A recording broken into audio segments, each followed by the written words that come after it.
Notice to all, this program discusses issues about abusive politicians and abusive individual rich people who abuse the rights of our fellow citizens who are oppressed. This program does not intend to harm anyone. This program is fighting for the rights of our countrymen oppressed by oppressors. Magandang araw Pilipinas, muli nandito na naman po yung lingkod Epipanyo Labrador sa ating programang Civilian Anti-Crime Group Epipanyo Labrador. At syempre sa ating pagpapatuloy mga minamahal kong mga kababayan, binabati muna po natin ating mga kapatid Luzon, Visayas, Mindanao na patuloy po na nakasubaybay tumututok dito sa ating programa. Maraming salamat po. At syempre, binabati din po natin ating mga kapatid sa abroad na patuloy po na nakasubaybay, tumututok at lagi hong nag-aabang dito sa ating programa. Maraming salamat po sa inyong lahat mga minamahal ko mga kababayan. At maging sa ating mga bago mga subscribers sana po ay lagi po namin kayo makakasama sa bawat araw ho na tayo po ay mayroong tinatalakay na mahalagang mga usapin patungkol po sa mga kaganapan o na nangyayari ho dito sa ating bansa. Maraming salamat po sa inyong lahat. At syempre tulad po ng lagi po natin pinapakiusap sa ating mga kababayan at sa masusugid nating mga subscribers, sana po ay huwag po kayo mag-i-skip ng ads nang sa ganun ay makatulong po kayo sa inyong abang lingkod. Maraming salamat po at maging sa ating National Vice Supreme Commander Rolda Dumdum, magandang araw sa iyo Supremo. Maraming salamat po sa inyong lahat. Sa araw pag ito, mga minamahal kong mga kababayan, gusto ko lamang po pag-usapan natin yung mga nakalipas na taon na kung saan gusto ko pong ipaalala sa inyo yung mga kahayupan, kademonyuhan, katarantaduhan ng dating administrasyon na walang iba kundi si Digongyo, na kung saan naging pangulo ng ating bansa. Isa po sa gusto kong pag-usapan natin, mga minamahal kong mga kababayan, yung nangyari ho doon sa mag-amang Espinosa na hindi ako nagkakamali, Baybay Leyte. Ito pong Espinosa na ito ay mag-ama, si Kerwin Espinosa, na kung saan ginamit ho ng administrasyong Duterte para husiraan itong ginagalang natin na si Senator Laila de Lima. Na kung saan maalala ho ninyo, yung mga pangyayari ay talagang kahit sino naman po sigurong matinong tao ay talagang masasabi na napakabulok na sistema. Paano ko ho nasabi mga minamahal kong mga kababayan? Kung maalala nyo ho, si Mayor Espinosa, tatay ho ni Kerwin Espinosa, o mas kilala ho sa kanyang original na pangalan na si Rolando Rosal Espinosa, alkalde po siya ng Albuera Leyte, na kung saan napatay ho noong November 5, 2016 sa Baybay City Provincial Jail, na kung saan doon po siya naka-detain sa sinasabi pong Baybay City Provincial Jail. Napatay ho siya noong Oktubre 2016. Na ayon ho sa balita, pinasok ho ng Criminal Investigation and Detection Group o CIDG yung kulungan nito ni Mayor Espinosa. Na kung saan, ayon ho sa ating mga CIDG, ng laban daw dahil may barel. Pinatay daw nila dahil lumaban. Ang tanong ho, paano ho nagkaroon ng barel si Espinosa? Ang alam ko ho kasi, ako ho, hindi naman sa sinasabi kong mahusay ang tatay ko bilang BGMP. Ang pagkakaalam ko ho, doon pa lang ho sa police station na kung saan doon muna po manggagaling yung mga nahuhuli ng mga pulis. Niririkisa muna ho yan. Tinitignan yung katawan kung meron bang nakakabit sa kanya ng mga aparato na pwedeng ikamatay ng mga mga tropa. Tinitignan pati yung mga gamit. Pati nga yung mga pagkain, binubusisi. Ngayon, papaano ho napatay si Espinosa? Samantalang wala naman ho siya ni isa mang dala na bala nung siya po ay dinala sa provincial jail ng Baybay. Pangalawa, hindi po niya saklaw ang Baybay Provincial Jail. Dahil hindi po siya ang mayor doon. Pangatlo, bago po siya ipasok doon sa provincial jail, istrikto rin ho sila para po sa kapakanan ng lahat. Istrikto ho sila. Tinitignan din ho nila kung ano yung mga dala ng mga bagong inmates. Kahit pa ikaw, colonel, general o ano man, tinitignan ho yan, binubusisi ho yan. Ngayon, sa nangyari hong yun, na kung saan sinasabi pinatay ho si Espinosa dahil lang laban o nakipagbarilan ha, kundi ba naman isang tambak na mga inutil tong mga ito? Paano nagkaroon ng baril? Para ho sa ating mga taong matitino pa ang utak, alam na. Alam natin kung anong modus ng mga pulis. Kaya nila mag-planted ng armas, na kahit anong armas. Lalo pag mali yung kanilang pagkakapatay dun sa isang tao, pwede nilang lagyan ng droga. Pinatay namin kasi drug lord. Pinatay namin kasi pusher. Pinatay namin kasi may armas, kahit walang armas. Ngayon, mga kababayan, ikaw na matino ka. Ikaw na matino kang tao na makakapanood. Isipin nyo daw mabuti. Pagpalagay na ho natin, drug lord ito. Pusher ito. Walang karapatan ito na maging mayor dahil nga siya ay drug lord. Nandun na tayo. Hindi tayo doon na Hindi tayo doon na galit. Ang tanong ho, kasi dito, nung nakaraang vlog natin dito, pinag-uusapan ho kasi natin, respetohin ang hukuman.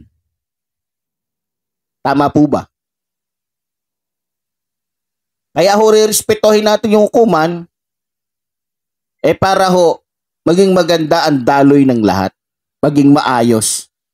Maging legal. Sa tingin nyo po ba? Legal ba na patayin nitong mga CIDG etong si Espinosa na nakakulong na mismo sa provincial jail? Na sinasabi na nakipagputukan. Ano, tanga lang? Para paniwalaan yung rason ninyo na nakipagputukan yung inmates doon sa loob? Ang ganda pa ng baril. Ngayon, ipagpalagay natin na ang may kasalanan nito ay yung Baybay Provincial Jail. Ang tanong, may nanagot ba sa pamunuan ng Provincial Jail ng Baybay Leyte?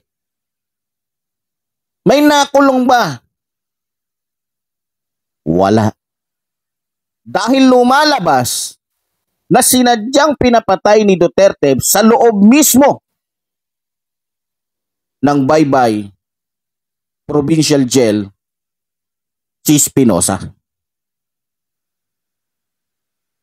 Para kay Duterte, huwag kayong mag-alala.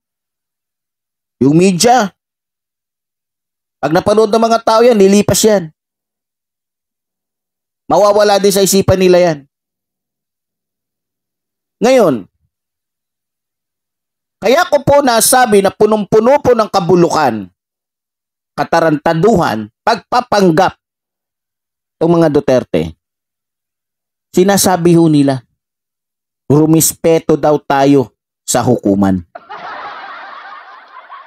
Ngayon, kung may respeto si Duterte sa hukuman, bakit niya hinayaan na patayin ng mga CIDG mismo sa loob ng provincial jail ng Baybay City etong si Espinosa? kung may paggalang sila sa sinasabi nilang hukuman. Sige nga, ibabato ko lang uli yung sinasabi ni Sara Duterte na kinakailangan daw huwag tayong pumayag na pumasok ang ICC dahil pagka pumasok daw ang ICC, insulto daw. Dahil parang lumalabas na hindi kayang solusyonan ng ating hukuman o ng ating gobyerno yung mga nangyayaring katiwalian na ginagawa ng mga opisyal natin dito sa ating bansa.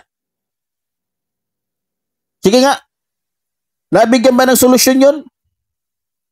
Nabigyan ba ng katarungan yun? Wala. So ano ngayon yung pagmamalaki ng ating hukuman dito sa ating bansa? Na samantalang alam nating lahat na ang mga mayayaman lamang na mga tao nakikinabang sa hukuman ng ating bansa. Mga tao may kakayahan na magbayad sa huwes, abogado, at maging sa mga bulaang saksi. At maging sa mga lespo na mukhang pera. Kayo daw, mag-isip daw kayo mabuti mga minamahal kong mga kababayan. Sinearch daw. Pinasok daw dahil may warrant of arrest. Niluloko ba tayo ng mga ito? Eh kung may warrant of arrest yun, bakit hinayaan nyo makapunta ng provincial jail? Diba? Dapat doon pa lang alam na. Doon pa lang sa police station. O ikaw, meron ka palang nakabinbin dito na Kaya ano bang uri ng mga investigador meron doon? Paano ba nila hinuli si Espinosa? Hinuli lang, tapos pinusasan, tapos kinulong, tapos binilipat agad doon sa provincial jail? Mag-isip daw kayo mga minamahal kong mga kababayan. Ngayon, alam na natin, doon po sa mga taong matatalino at may utak, nakakulong na, isi-search warrant mo pa. Nirikisan na lahat-lahat, may search warrant pa. Diba? Kundi ba naman sa tambak na mga inuutil, mga mga talangka ang utak? Diba? Nakakagago mga minamahal kong mga kababayan. Ngayon, ang tanong ho natin mga kababayan, bakit sa dami-dami ng mga politiko dito sa ating bansa na sinasabi ni Duterte na mga drug lords, bakit tanging si Espinosa lang ang tinumba niya? Oh, nandiyan naman si Kanyamaki, mayor ho ng Basay, na talamak na drug lord sa buong Basay. Pero ba't hindi pinatumba ni Digong nyo? Dahil tao ni Arnie Tevez. Diba? At saka dapat, dahil nakasama si Tevez, sa listahan ni Digong nyo, ano nangyari? Namayag paglalo. Kasi nagbibigay ng pera kay Paulo Duterte. Na kung saan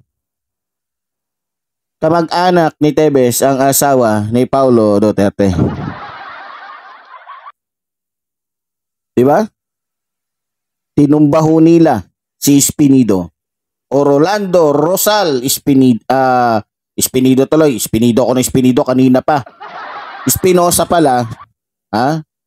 Rolando Rosal Espinosa. Pinapatay ho nila dahil hindi po nila kagrupo. Ibang grupo po itong drug lord na ito. Hindi ko po ito sinasabi para ipagtanggol itong drug lord na to. Sinasabi ko po yung estilo ni Digong nyo. Kasi nabanggit na lang din ni Sara Duterte na igalang natin ng korte. Pues, lahat ng mga pangyayari simula na naging presidente ang tatay mong hinayupak ka, ibabalik ko sa programa ito yung mga usapin na yun. Para isampal sa'yo na lahat ng sinasabi mo, kinakain mo ding hayop ka. Makinig ka, Sara. Isa kang tambaluslos. Hindi mo iniisip ang sinasabi mo. Magaling kang magsalita pero wala sa wala sa pagkatao yung gawin yung mga sinasabi nyo. Di nung napatay na. Etong si Espinosa, mayor ng Albuera, Leyte. Dahil itong si Dilima ay isa sa kumukontra sa lahat ng katiwalian ni Digongyo, tinakot ho ni Digongyo yung anak nitong ni Mayor Espinosa. Pinapili siya. Anong gusto mo? Isunod ka namin sa tatay mo? O susundin mo ang gusto namin? Dahil walang magawa, yung anak nito ni Rolando Rusal Espinosa na mayor ng Albuera, Leyte, sumunod na lang ho sa pangamba na baka isunod. Siyempre, sa nakita natin na yon, talagang mamamatay itong anak niya. Itong si Kerwin. Siyempre, nalagay sa isip ni Kerwin. Alam niya naman. Kung yung tatay ko nga nasa loob na mismo ng provincial jail, hindi na protektahan ng mga nagwagwardya doon. Ako pa kaya? Yung tatay ko nga na mayor na mismo, naplanteran pa. Ginawang engot, ginawang tanga, ginawang bobo yung buong bansa. Na imposible naman magkaroon ng 45 si Mayor Espinosa doon. Pero meron tayong nakita para lang may mairason yung CIDG. Na kaya nila pinatay dahil ng laban. Ang galing, di ba? Perfect na sana. Pero kung dadaanin natin sa maayos na pag-iimbestiga, talagang masasabing mabuti pa yung kriminal o yung totoong kriminal, malinis pang magtrabaho. Kaysa dito sa mga lespo na ito, itong CIDG na to, na ginamit ni Digongyo ng mga panahon na yun, na nagmukhang mga zombies, na nagsunod-sunuran sa mga kasamaang katarantaduhan, kahayupan ni Duterte.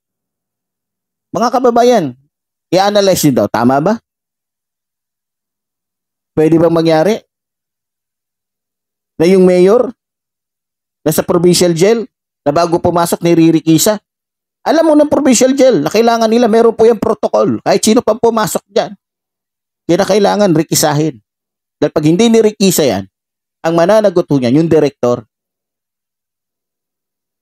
o yung mga personnel. Diba? Mga kababayan, ginawa ho nila para humasira si Dilima, pinapili ho ito si Kerwin. Wala hong nagawa si Kerwin noong mga panahon na yun. Dahil sa pangamba na baka hindi lamang siya ang papatay o ipapatay ni Duterte, pati yung pamilya niya. Kaya naging sunod-sunuran ho siya sa lahat ng gustong ipagawa sa kanya ni Duterte. Pero salamat po sa Diyos. Napakabuti po pala talaga ng Panginoon. Ngayon na po ako naniniwala na talagang mayroong tunay na Diyos. Biro niyo po. Nakonsyensya po si Kerwin. Nakonsyensya po yung anak ng mayor na kung saan hindi niya nakinaya yung bigat ng kanyang damdamin na kung saan dahil sa kanya nakapagpakulong siya ng isang mabuting senator sa loob ng 6 na taon mahigit. Na samantalang sa 6 na taon na yon, marami na sanang nagawa na tulungan si Leila de Lima. Grabe mga kapatid yung ginawa ni Digongyo. Sinira po niya yung kinabukasan ni Leila de Lima. Nung sinira po ni Digongyo yung kinabukasan ni Leila de Lima sa pamamagitan po ni Kerwin Espinosa. Maraming Pilipino ho ang nalagay sa alanganin. Maraming Pilipino ho ang nagdusa. Maraming Pilipino ho ang talagang nasaktan, nahirapan. Hindi lamang po sa kanilang mga nararanasan, maging sa kanilang kalooban. Salamat po sa Diyos. sapagkat hinipo po ng Diyos ang puso ni Kerwin Espinosa para magsabi ng totoo. Sapagkat siguro iniisip niya na rin na lahat ng kasamaan ay may katapusan. Siguro ito na yung pagkakataon na kahit papaano sa aking buhay ay makagawa ako ng kabutihan, alang-alang man lang sa kinabukasan ng bansang ito. Pati ho yung mga bilanggo na iba, nag-recant na ho dahil ho na konsyensya na sila. Hindi nila kayang tignan si Dilima ng mata sa mata. Hindi nila kayang nakukonsyensya sila sa bawat araw. Hindi ho nasayang yung bawat gabi, bawat oras na sumisigaw ho ang ating ginagalang na senator, Dilima sa ating may kapal, sa ating Diyos na buhay na kayang gawin ang lahat. Salamat na lang ho. Sapagkat naniniwala ho ako na kapag talagang dumikit ka sa Diyos, kahit gaano pa kagahaman, katarantado ka demonyo, itong si Digong nyo, may katapusan din. Biro nyo ha. Ang dami hong mayor na nasa listahan ni Digong nyo. Pero nung nagbigay na ho silang lahat ng payola kay Digong nyo, nawala din ho silang lahat sa listahan. Maraming mga general na nasa listahan daw ni Digong nyo na ipapatumba niya, ipapakulong niya.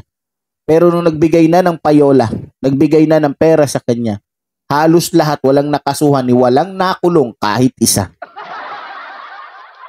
Maraming Chinese ang sinabi niya na nakapasok dito sa ating bansa na mga drug lords. Nung nahuli at binigyan naman siya ng pera, awa ng Diyos, lahat nakasibat na. Galing, di ba? Palakpakan ho natin yung katarantaduhan ni Digong nyo.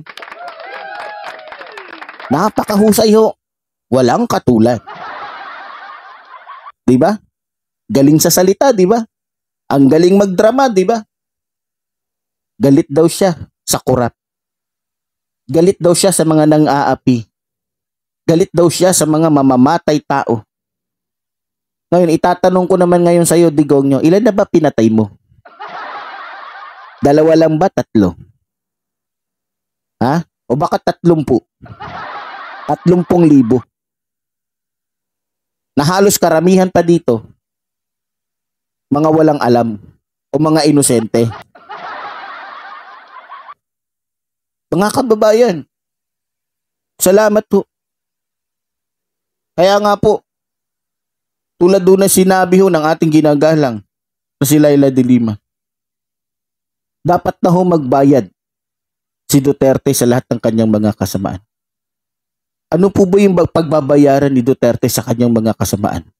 Gusto ko pong sabihin sa inyo yung mga halimbawa. Ayon ho sa ating ginagalang na si Leila de Lima, ayon lang ho ito sa napanood ko doon sa TikTok niya o doon sa lumabas sa TikTok.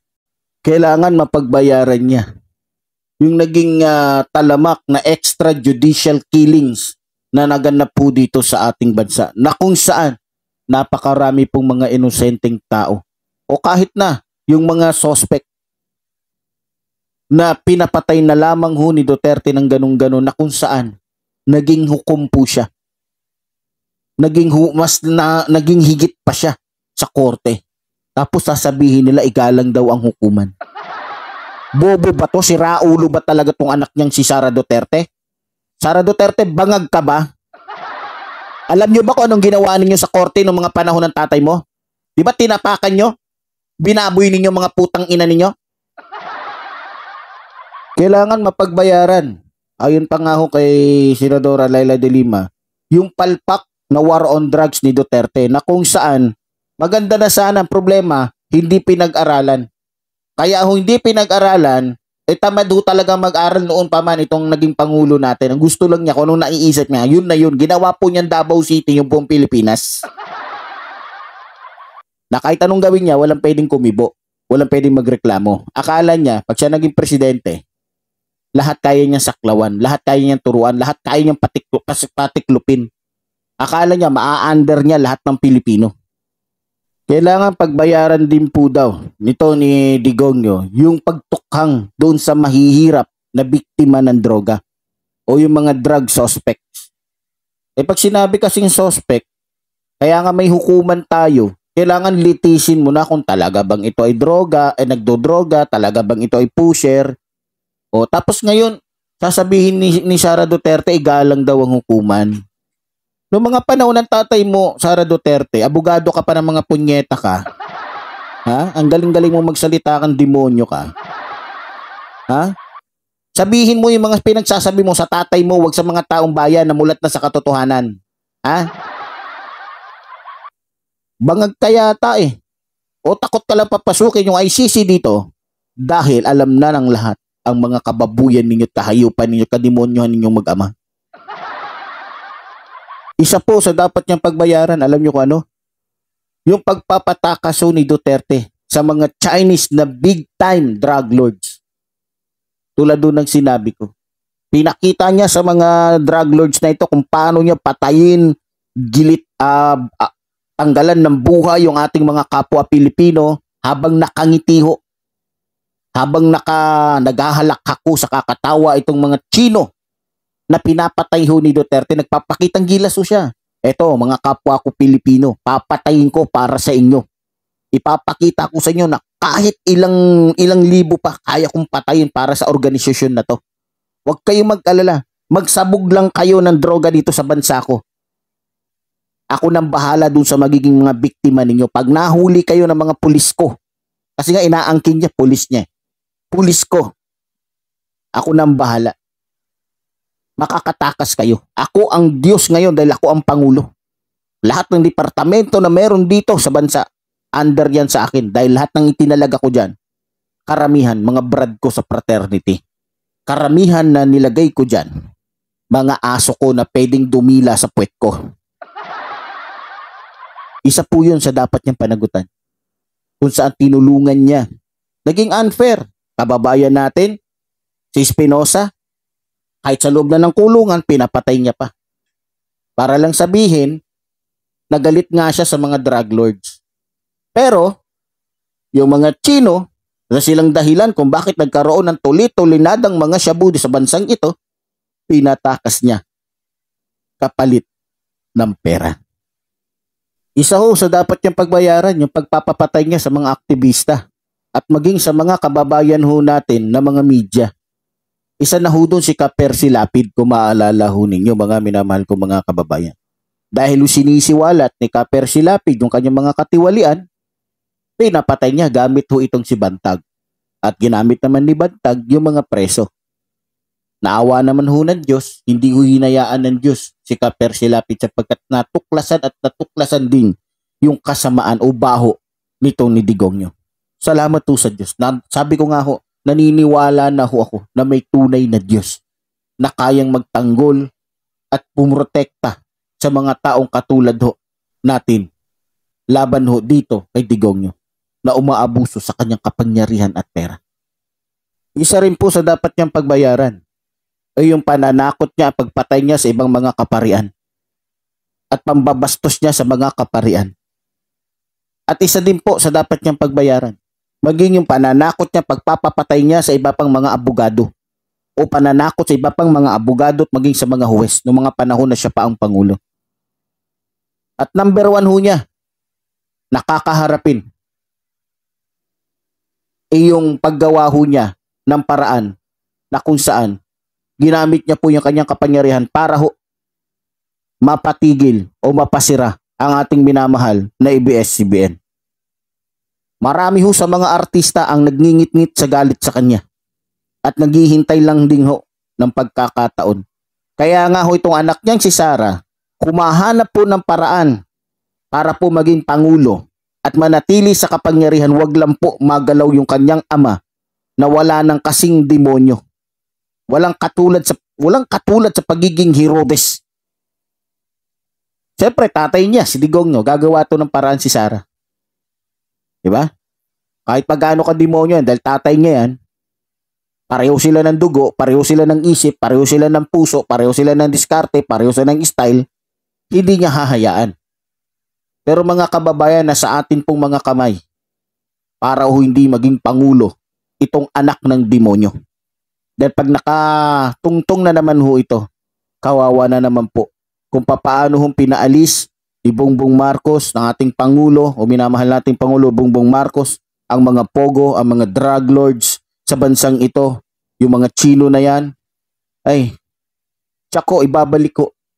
Tingnan nyo O, salamat dahil nung mga panahon ni Digong nyo, nagkalat yung tinatawag natin dito na sex den ng mga Chino. Tingnan nyo, nakarang araw lang ni-raid na ng ating mga kapulisan at hinuli na.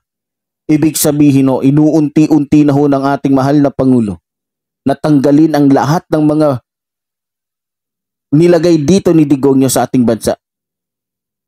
Mga illegal na gawain na dala ng mga Chino. Mga kababayan, marami po siyang dapat panagutan. Kaya wag po tayong pumayag na maging Pangulo itong si Sara Duterte sapagkat kalagim-lagim na naman po. Lalong-lalo na po doon sa mga naging biktima ni Duterte doon sa extrajudicial killings. Magkaisa tayong lahat. Lahat ng biktima na extrajudicial killings, pwede po kayong makipag-usap sa akin para makuha ko po yung inyong mga detalye kung bakit hindi dapat pinatay yung inyong mga pamilya. Sana isa sa mga naging biktima ng extrajudicial killings ay ma-interview natin dito. Pwede po kayong mag-alias na lang ng pangalan, alang-alang din sa inyong kaligtasan dahil alam niyo naman kung gaano kahayop o kademonyo itong tatay ng ating Vice President ngayon na gumagawa ng paraan na kung saan pati nga ating Pangulo gusto niyang siraan, gusto niyang malaglag. Nagkukudita siya gamit yung kanyang kapangyarihan pati yung mga koneksyon niya. Gusto niyang gamitin yung lahat para humalaglag ang ating mahal na Pangulo para maipalit agad itong si Sara Duterte.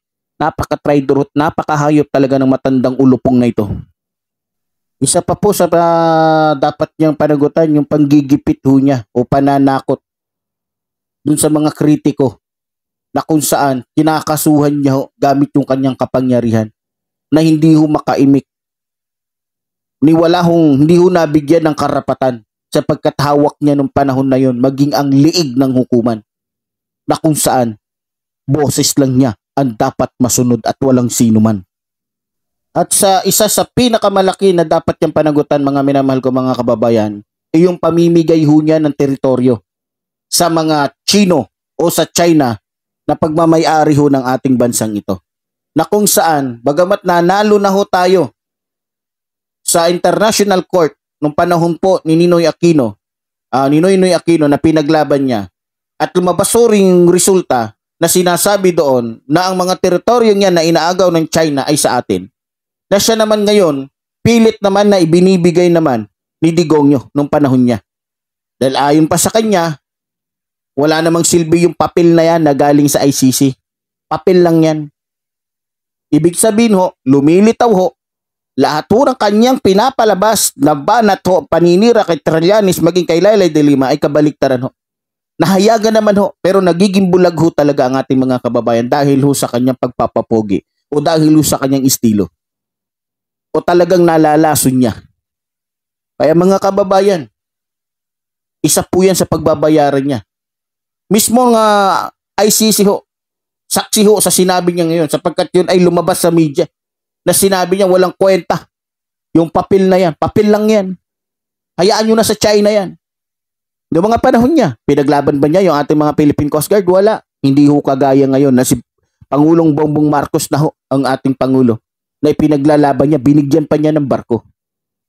5 barko na samantalang noon, bilyon-bilyon, trilyon-trilyon ang ninanakaw ni Duterte o trilyon-trilyon, bilyon-bilyon ang nakukuha niya sa mga negosyanteng mga drug lords o nagmamayari ng mga pogo, ni isang barko ni hindi siya nagbigay sa ating Philippine Coast Guard. Sa halip, pinagtatawanan niya, hinahayaan niya, nagbibingi-bingihan siya, nagbubulag-bulagan siya sa mga nangyayari na kung saan tinatakot, inaalipusta ang ating mga kababayan na Philippine Coast Guard. Na siya naman ngayon na pinahahalagahan ng ating napakabuti at tapat na Pangulo, Bongbong Marcos.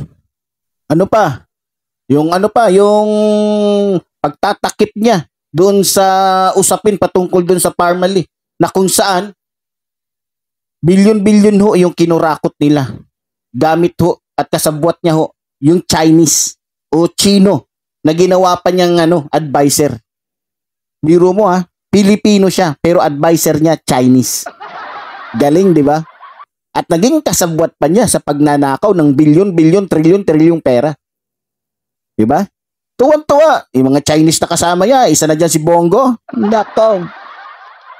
Bilyon-bilyon din ang ninakaw niyan. Kunyari, gagawa sila ng project. Gumawa nga ng project. Tama yun. Maganda yun. Ang problema, gumawa sila ng project hindi para sa buong bansa, kundi para lamang ho sa probinsya ni Digongyo. Pinaganda nila. Yes, maganda. Okay ako dyan. Pero tignan ninyo yung ibang lugar. Katulad ng mga lugar na hindi taga doon si Duterte. Hinayaan lang niyang magmistulang walang kwentang lugar. Hindi niya binadgetan kahit man lang 1 milyon. Samantalang doon sa lugar niya, bilyon-bilyon. Na kung saan iisang kontraktor lang din ang humahawak. Na kung saan si Bongo naalala niya na mukhang asong mangga. Diba? Galing, diba? Pasalamatan ho natin, nagkaroon tayo ng tarantado, si Raulo, gago at demonyong presidente. Katulad ho ni Digongyo. Gusto ko siyang papurihan. Salamat sa iyo, Duterte. At sa lahat ng naging presidente, ikaw yung pinaka-demonyo. Salamat. Salamat Kasi nagpapatay ka ng mga inosenteng tao na mahigit 30,000. Salamat talaga sa kabutihan mo. Salamat dahil pinapasok mo dito yung mga Chinese para magkalat ng shabu. Salamat din doon sa mga Chino na pinapasok mo dito yung kaya ho nagkalat dito yung mga pogo at nagkalat dito yung sex den. Salamat sa iyo, Digongyo. Hindi namin malilimutan yung mga nagawa mong kabutihan para sa mga demonyong katulad mo. Salamat. Salamat sa pagnanakaw mo ng trilyon-trilyon. Salamat talaga. Wala kang katulad. Hindi ka namin malilimutan. Isa kang dakilang demonyo. Isa kang dakilang mandarambong. Hindi ko alam, baka kamag-anak mo rin si Lupi. Sawa na ako sa kakaano dito kay Digongyo. Papurihan naman ho natin yung kanyang mga katarantaduhan. Kakaiba ho siya. Salamat sa kamera mo Ay, sa kamera mo. Sa kabinete mo. Salamat. At lahat kayo puro mga mandarambong. Salamat talaga. Salamat din sa ginagawa mo na pinamimigay mo na yung lupa ng bansang ito doon sa China. Salamat din dahil pinapabayaan mo lang yung mga Coast Guard natin na takutin, bombahin ng tubig, na nabibingit sa kamatayan. Salamat At kahit isang bangka man lang hindi mo nasuportan. Salamat talaga. Salamat sa kabutihan mo dahil sa'yo, naghirap yung mga kababayan namin sa buong bansa nung panahon ng COVID na kung saan sinamantala ninyo nila Bongo at maging yung Chinese na kasama mo na kung saan maraming halos nang pakamatay dahil sa kahirapan. Salamat at dahil wala kayong puso, salamat sa inyo. At dahil yung mga panahon na yon, trilyon-trilyon, bilyon-bilyon ang binulsa nyo. Salamat talaga. Pinagmamalaki ko kayo dahil kayo lang ang simula nung ikaw naging presidente, nagkaroon ng issue yung PhilHealth. Na kung saan, bilyon-bilyon din ang nakurakot. Salamat. Sasama ko na pati yung national ID. Salamat din sa iyo Dahil sa iyo, yun. Hindi nakarating sa iba yung national ID dahil palpak nga Salamat. Ang galing mo talaga. Wala kang katulad, Duterte. Sana pagpalain ka pa ng mga demonyong katulad mo. Wala ho mga kababayan. Sawang-sawa na ako dito sa kakaano dahil baka sabihin naman nila tayo. Papurihan naman ho natin yung kanyang kademonyohan. Di ba? Salamat din sa iyo, Duterte, sapagkat sinisikap ninyo na siraan yung Pangulo ngayon para malaglag. At salamat na rin sa pag-iinganyo mo sa ating mga kababayan na umaklas, lalong-lalo na sa mga kababayan natin, mga kapulisan, kusanduluhan na magrebelde rin katulad mo. Salamat Salamat talaga at tinuturuan mo pa nga ng kabutihan yung ating mga kababayan na wag na magbigay ng tax yung mga negosyante, lalong-lalo na yung mga Chino. Salamat sa iyo. Ang galing mo talaga. Isa kang kahangahangang demonyo. Salamat talaga. Wala kang kaparis. Wala kang katulad. Parang pwede ka na namin gawan ng rebulto. Yung rebulto na kung saan kamukhang kamukha talaga ng demonyo. Mga kababayan, maraming salamat po sa inyong lahat. Talagang hangang-hanga ho ako. Kayo ba humahanga kayo dito kay Duterte? Mag-comment ho kayo dito. Talagang dapat hangaan natin to sapagkat idol na idol yata nito si Hitler, pati si Saddam. Kaya nga pinakita niya sa mga Chinese na bagay ako sa inyo. Kasi mamamatay tao din ako at saka traitor din ako katulad niyo. Kaya mga kababayan, sana ho, suportahan ho natin itong ating ginagalang at minamahal ho na demonyo na si Digongyo. Na wala pong ibang ginawa kundi magpahirap, magbigay kaguluhan dito sa ating bansa. Salamat to sa kanyang serbisyo ha. Dahil sa kanyang serbisyo, napakarami pong nagbuhis ng buhay dahil sa kanyang katarantaduhan. Salamat sa iyo, Digongyo. Sana mabuhay ka pa ng kahit isang araw na lang. Ayan po mga minamahal ko mga kababayan, maraming salamat po sa inyong lahat. At muli sinasabi po ng inyong lingkod, mabuhay ang ating inang bayan, mabuhay ang nagmamahal sa ating inang bayan. Maraming salamat po.